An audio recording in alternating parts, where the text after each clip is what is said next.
Good day, everyone, and welcome to The Literary Machine. I'm your host, K.O. Lynn. This is a podcast where I will dive into stories and analyze how effective I think the storytelling is, pointing out both the strengths and weaknesses of the property and offering suggestions where it might have been improved. This is the second episode of Season 1. I post a new podcast episode every other Wednesday with 10 episodes in a season. Be sure to subscribe on my website to be notified when the next episode drops. Links will be in the description below. For this episode, we'll be talking about Disney's Encanto. I don't often look at trailers, but I saw this one and it immediately captured my interest. The story wasn't quite what I was expecting, but thankfully it affected my expectations in a good way. Allow me to give a quick summary of the movie. For those who haven't seen this movie, consider yourself warned. I will be spoiling a great deal of the story. Click away now if you don't want to hear more. Encanto is about a family in Colombia who were blessed with magical gifts, a magical house, and a magical valley granted in the form of a candle that burns infinitely. The magical house is called Casita. There are 12 members to this family, and all of them have magical powers except 2. First, the abuela, who was granted the blessing, and then one of her grandchildren, Mirabel. The movie follows Mirabel's perspective. When it came time for Mirabel to be granted her gift, the magical door that had spawned in the house for her simply faded away when it was touched. The movie shows the candle guttering when this happens, suggesting that something is wrong with the enchantment. 10 years later, when her cousin Antonio receives his gift, Mirabel sees cracks forming in Casita, which eventually lead to the candle and shows the flames nearly going out again. When she brings up her concerns, everyone dismisses her. So, Mirabel takes upon herself to figure out what might be wrong. Mirabel embarks on an adventure that's literally just inside her own home. As it is a magic house, it has Dr. Whovian-style rooms, which are bigger on the inside. This helps keep the environments varied and makes the world feel big, even when it's nearly all contained within a single home. That is the gist of the film. And what a gorgeous film it is. The setting was absolutely breathtaking. Both Casita and the surrounding landscape and village. I think it's also fantastic that Disney has really stepped beyond its original European-centric bounds and is putting in the work to respectfully represent a country's or people's culture. I am not one who favors dresses, and even I wanted to wear some of the dresses in this film. I loved Mirabel's and Dolores' outfits particularly. It was just so beautiful. All of the people involved in the production of this film did a fantastic job of conveying the scenes and the story that they wanted to tell. The colors popped, the animation was stunning, the songs were not only fun and catchy, but they condensed a lot of information into a 3 or 4 minute snippet. There wasn't a single scene that was wasted.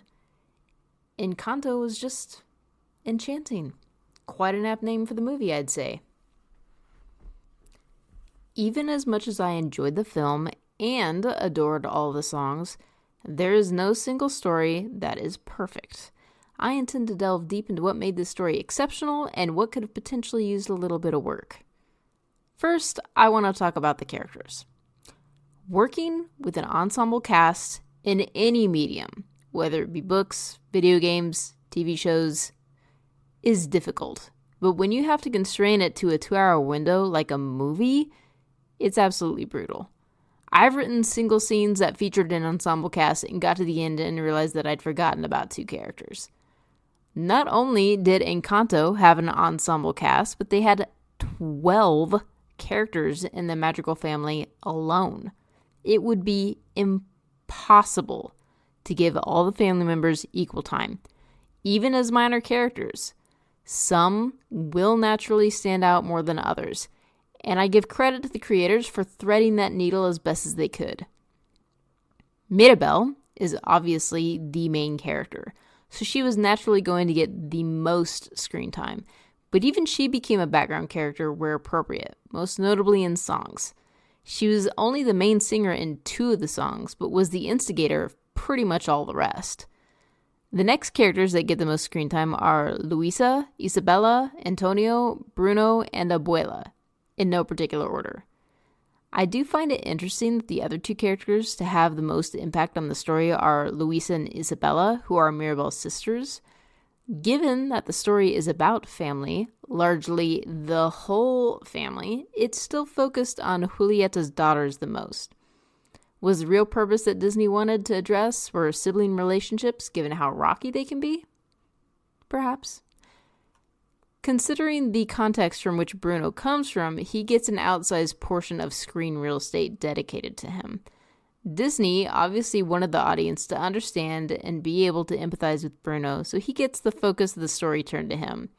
It's usually considered pretty creepy to have a man hidden in the walls of your house, but it is mitigated a tad by the fact that Bruno is a member of the family, if self-exiled.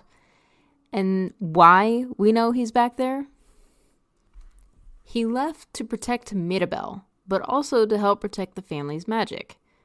I'm getting a little off track here, but having him attempting to fix a crack behind the walls that are not obviously visible to the rest of the family continues to build on that metaphor that Louisa's song referenced, where her exterior looks flawless, but beneath the surface she's buckling.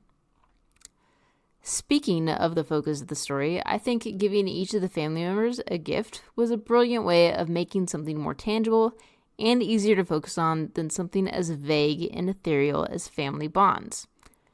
While this is Disney, and they're well known for including magic, I think a double purpose of including these abilities is simply to make illustrating the lesson they're trying to teach easier for children and adults alike. The house also serves this purpose by being a metaphor for the family bonds and cracks and breaks when the bonds are at their weakest. Can we talk about these gifts for a moment? The best gift, I think, would be Julieta's. I might actually enjoy cooking if I could heal anything with a single bite of a recipe. I'd be very curious to know if every food heals all or if certain foods heal certain injuries. Maybe that's something they'll explore in a short or sequel. Antonio's might honestly be the second best. As a kid, wanting to talk to animals was definitely one of my first wishes. The rest of the gifts, though, I'm really not sure how much I'd like any of them. I would hate having to be constantly worried about getting radon like Peppa. Luisa's gift is hard work. I do wonder if she actually needs to exercise or if she does so only to match the outsized power of her gift. Isabella's would be alright. It's at least one of the easier gifts to control. Camillo's would be cool if he could transform into animals as well, but it's one of those that has a greater capacity for evil. Speaking of greater capacity for evil, can you imagine a 5-year-old being bestowed the gift of prophecy? Given how much the family and the town disparaged Bruno, growing up with that sounds like hell. I would not want that. Honestly though, Dolores has the makings of the greatest blackmailer ever. She hears everything. I know Disney likes to keep things innocent, but the real world ain't that. Just imagine for a second what Dolores hears on a daily basis. I can't see her being a town darling. That's just my mind running away with me, but we'll come back to that later. Disney makes use of another method of storytelling that's not available to most people, making it a musical. Usually, info dumps are heavily frowned upon, particularly in the writing medium. It's typically a terrible way to engage the audience because it tends to be a bit slow and boring. Unlike writers, though, filmmakers have ways to make it engaging. Another famously well-done info dump is the beginning of Fellowship of the Ring.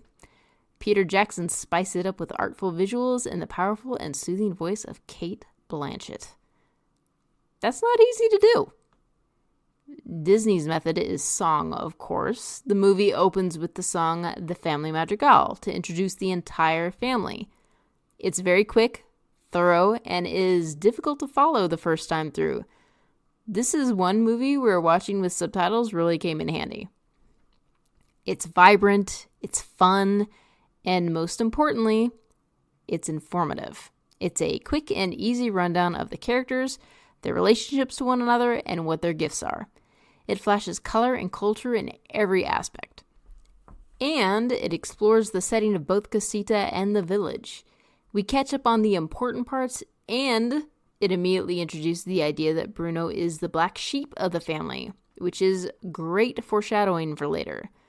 It's just a perfect bite-sized introduction that has all the pertinent information, except the actual plot. Obviously, at this point in the film, the facade of the family's problems are, for the most part, opaque.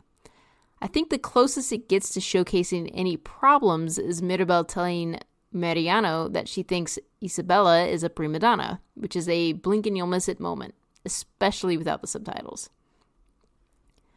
I've been singing Disney's praises regarding Encanto this whole time. They did a fantastic job handling a narrative where there wasn't a physical villain and addressing something as abstract as family bonds. The music is punchy and even carries hidden depth under the surface. See what I did there?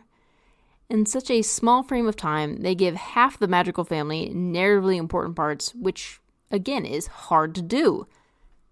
However, there is no such thing as a perfect story. And there is one scene that I would very much like to address. That is the dinner proposal scene. And it all starts with Dolores. Dolores' part in the movie is exceedingly minor, but she made one heck of an impression. I personally really liked her. Her outfit, her singing voice, her character design are just beautiful. Very well done.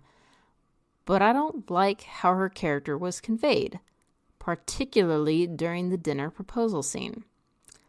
It all starts with, ironically, the song at the very end called All of You. Dolores nudges her brother Camilo and says about Bruno, "Yo, I knew he never left. I heard him every day." Every day? For 10 years, Dolores kept the secret of Bruno's presence within the house's walls. And yet she couldn't keep her mouth shut about the prophecy Mirabel found for a single hour? In a crucial moment before the dinner proposal, Dolores naturally overhears Augustine telling his daughter not to say anything about the prophecy. Mirabel then says she's going to tell everyone. It sets up Dolores as the town gossip. I've already talked about how so many of the family members' powers sound like curses more than gifts. Now, in real life, I've pretty much only ever heard of people having mostly scorn for a gossip. No one likes a gossip.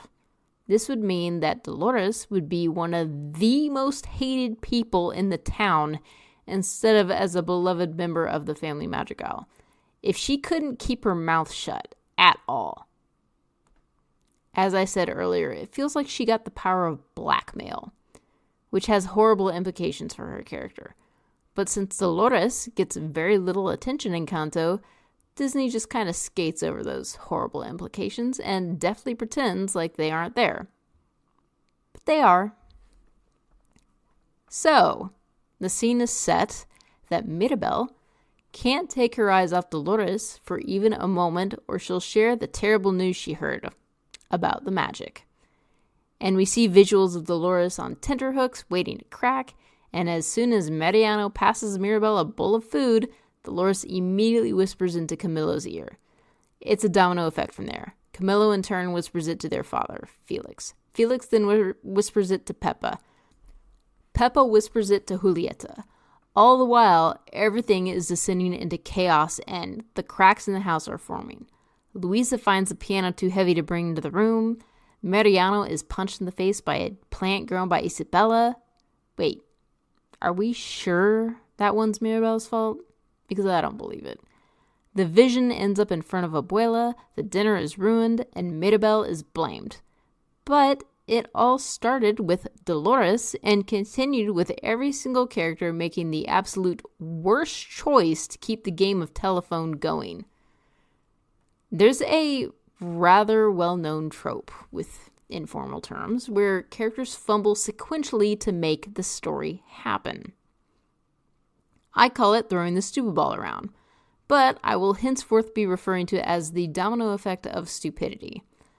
Essentially, One character starts with making a really dumb decision that's out of character for them, and then they pass the ball to the next person to make the next dumb decision. I've already talked about Dolores. She's framed as a town gossip who can't keep a secret, which would be really bad for her. But then at the end of the movie, it turns out that she can keep a secret. Now, I suppose Camillo can be forgiven for his lapse in judgment. He is still a kid, though he's 15. Should that really absolve him? However, I can't forgive Felix for telling Peppa. We just had a whole song about how Bruno simply told Peppa it looks like rain and it generated a hurricane for their wedding day. He's been married to her for at least 20 years. How could he possibly think passing on the info to Peppa at the dinner table was a good idea? He was an adult. He has no excuse for his lack of impulse control. Holy crap. This is a Disney movie. It always needs some sort of weirdly goofy, chaotic scene that goes badly to push the plot forward. It's all just done in good fun, but that doesn't mean it was done with good storytelling techniques. The exceedingly high production values in Encanto, from the design, to the cast, to the animation, to the music, and the rest of the story are all so top-notch that it is easy to overlook how incidentally forced and contrived this scene is. But this is exactly the type of scene that can ruin a narrative. It only takes one scene to break an audience's suspense of disbelief, and then you've lost them. Again, the high production values, I think, save the overall movie, but most creators obviously can't count on that. The logic for the progression of the scene isn't really there, but it could be. We learn later that it's Dolores who actually loves Mariano and not Isabella. It could be argued that Dolores deliberately shared the secret at the proposal dinner in the hopes that it would ruin the proposal. But again, the implications for her character would mean that she is vindictive and spiteful, and her deliberately saying it was Mirabel's fault casts the blame away from her, where it should rightfully be for starting that whole mess, further making her a horrendous cousin. Are we really to believe that Dolores is that bad? Now, I can hear some people saying, "Oh, please, it's not that deep. It's a Disney movie. Lighten up." Except Encanto went surprisingly deep with its narrative. When you're a creator making a story, you have to follow these character threads in order to decide if that's how you want the character to be perceived. It goes back to that suspense of disbelief that you create in your audience. You cannot snap it. Let's pull a not entirely random example from Game of Thrones. I'm sure most, if not all of you, are familiar with how that disaster ended. The biggest outrages were in regards to how Queen Daenerys Targaryen's character was handled. Among other things, which will definitely be covered in a different podcast. One minute she was spouting the ideologies of a free citizenry out from under the yoke of a tyrant, and then she hears bells and decides to burn the entire city down in an uncharacteristically berserk fashion. I know people who are still angry about that ending. I wouldn't say I'm angry anymore, but I'll certainly never recommend anyone watch Game of Thrones. If they insist, I caution them to not watch Season 8, and maybe not even Season 7. This is what a creator risks when they deliberately manipulate the character to do the plot's bidding rather than the character pushing the plot through their own natural actions. Granted, the storytellers who shall not be named for Game of Thrones made Daenerys burn down a city for shock value more than the plot. Truth be told, they didn't care about the plot at that point. They were only trying to cover up the crappy storytelling by getting a shocked reaction out of the audience. Boy, did that backfire on them. But again, another podcast for another day. Honestly, though, that is the only scene in Encanto where I felt the narrative had a misstep. It's pretty minor overall. Now, how could Disney have handled this differently? You could still have the dinner scene chaos. At this point in the narrative, we don't know why the house is fracturing, but later we learn it's because of the broken bonds within the family. Isabella is going through a proposal that she absolutely does not want to do.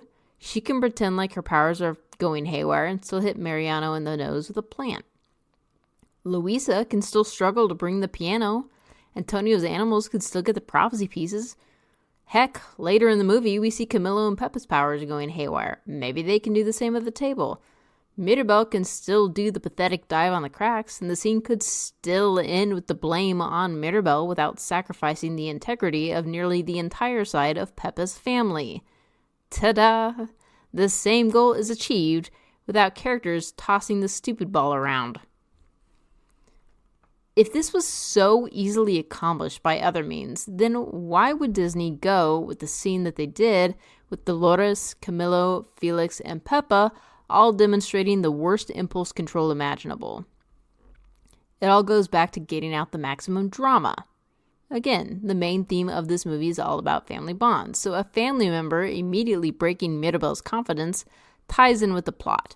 Since this is a Disney movie about a subject that is otherwise pretty subtle, this makes it louder and more obvious to anyone watching. My suggestion is considerably more subtle, but this character bonds breaking during that scene can still be made obvious. While showing Dolores losing her powers is not an obvious tell, her heart was bound to be breaking when she saw the man of her dreams getting ready to propose to her cousin. That's another rift that could be telegraphed by shots of Dolores looking simultaneously queasy, fearful, and sad, which would make it more obvious to the audience that Mariano is definitely the man she was referring to during her part of We Don't Talk About Bruno. Isabella is about to be engaged to a man she doesn't love, and it's the man that Dolores loves. You can see even during the movie how big and fake Isabella's smile is. This is rift central. The breaking in the bonds between Dolores and Isabella would be a mile wide. It's very easy to see how that would still ruin the engagement party. I digress. Disney's style is to be loud, largely for the child audience. If you have a more mature audience, you can probably get away with something more subtle. And while we're talking about flaws, Disney Plus captioners, this movie takes place in Colombia. It's on the South American continent. Leopards do not live in South America. They're in Asia or Africa. Antonio's pet big cat is a jaguar. I'd appreciate it if you could make the correction. There is another part of Encanto where it feels like Disney missed the mark, and I'm talking about Isabella's character. It's possible I might be a little over my head on this one because the reasons behind Isabella's character seem to have cultural roots, so I apologize if this falls outside my purview. Isabella is an incredibly unlikable character. At no point in the story, apart from the end, does Isabella have a kind thing to say to Mirabel. Their first interaction involves Isabella snottily telling Mirabel that she's in the way. She puts a pretty face on it because presentation is everything, but it's all nasty. She snaps at Mirabel over the tiniest things, like when they run into each other at one point, Isabella snaps, "What is wrong with you?" It's just a bump, girl. Chill out. Then she blames Mirabel for the failed dinner proposal, which is actually Dolores' fault. Mirabel is the scapegoat in the family, and Isabella takes obvious cues from Abuela and dumps on Mirabel pretty much every chance she gets. Then she has the gall to get mad when Mirabel finally blows up at her. She's been such a hugely terrible person this whole time. Her sudden flip at the end is frankly not terribly convincing to me. If anything, it only serves to highlight how good Mirabel is at being empathetic and her own power at pulling the family together. Which, to be fair, it's entirely possible that was what we were supposed to get out of the scene more than Isabella having an attitude change. I do want to point out that it's not necessarily a flaw in the story if we don't like every single character. Everyone has their preference for personality types, and Isabella's turnaround doesn't necessarily have to be convincing for the story to be successful. Again, though, this is a Disney movie, and any character that has focus and is not a villain is generally someone they're trying to get you to like. I will say it is a refreshing change of pace for the Disney princess character to be unkind and snobby. Definitely a different flavor. And given the difference between all three of Julieta's daughters, I love how much variety in voice and body types there are. Great representation. This podcast is meant to be constructive, which includes pointing out good things as well as bad. I've already showered the movie with praise for its design, animation, songs, and the general execution of the story, which is well told. However, I would like to focus on a specific scene that I think was particularly effective for evoking the tension and emotion that they wanted from us. Encanto's story is largely linear. However, it has quite a few flashbacks. While this is not an uncommon storytelling technique, flashbacks can be very difficult to use. It's very easy to overuse them, and I think Disney got away with most of them because they were in musical set pieces. While the music is a part of the narration of the story, there is a certain suspense of disbelief that they allow due to their very nature. However, there are a few flashbacks that are not in song. The one I want to talk about is the flashback of Mirabel watching her door fade away. The movie starts with young Mirabel being told the family story by Abuela. Then we cut to her at her door. She reaches for the doorknob and the scene fades away and we get the title card instead. This is meant to leave us in suspense about Mirabel and get us invested in the story so that we can immediately start asking ourselves questions. What happened? What's her gift? Did she get one? Most of these questions are answered in short order, but it's still left a mystery as to what exactly happened and then later, why. So, they save the moment when Mirabel loses her gift for when Mirabel is walking Antonio down the aisle to his door. Given what happened the last time, her thoughts automatically go back to that moment and we see the door fade away.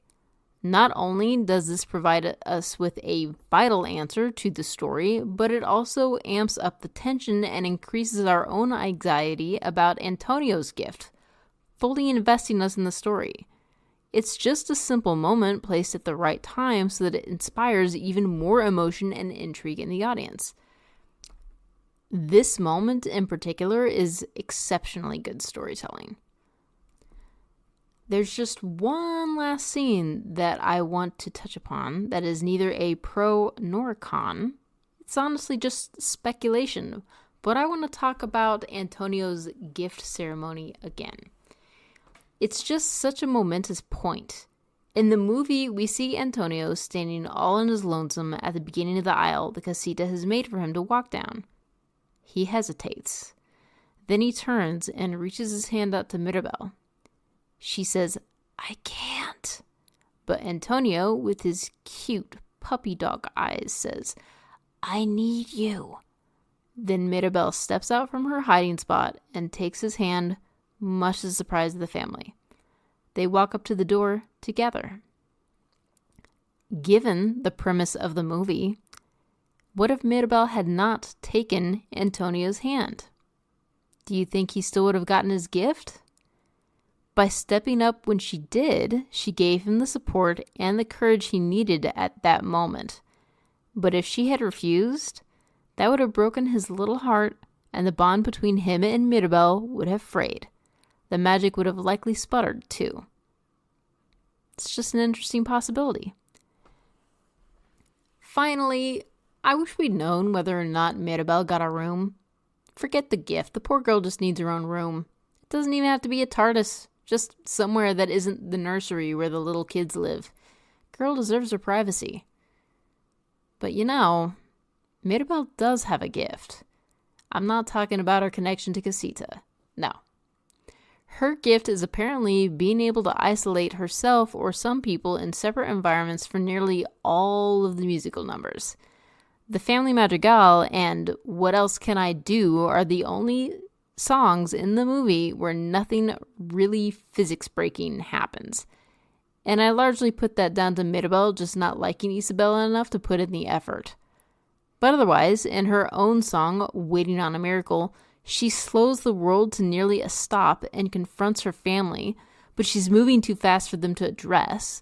Luisa fights Cerberus, then Mirabel is on the Titanic, approaching an iceberg that Luisa then destroys. Or How about we don't talk about Bruno? She starts off in the Casita, but then she goes into a flashback with Peppa and Felix. Camilo creates a hole in the ground for her to fall through, and he catches her. Then she's led through a tunnel that dumps her out on the town square. For Los Oruguitas, she's able to peer into her abuela's mind and see the traumatic memory of her losing her abuelo and receiving the miracle. Mirabel is reacting to all of this. Don't tell me she doesn't have power of some sort. Those are my thoughts on Encanto and its storytelling. Overall, this was an incredible movie. It delivered the lesson that it was trying to impart, which is a key component of storytelling. The message being you are more than how you can serve your environment, whether it's your community or your family or your workplace. A single scene, maybe not quite following through on the characters' personalities, doesn't really change the message. I have something of a love-hate relationship with Disney. Okay, I hate Disney corporate, but I love the passion of the creators in the animation department and those at Pixar. There's no denying the effort they've been putting into a lot of their movies lately. Also, it's an original property and not a live-action soulish cash grab. This is proof that Disney has still got it and is still capable of making beautiful, high-quality, original work. I hope you enjoyed this podcast. Join me in 2 Wednesdays for the next episode of The Literary Machine, where I'll be doing a compare and contrast of Harry Potter and the Prisoner of Azkaban, the book versus the movie. Until next time, this is Lynn, signing out.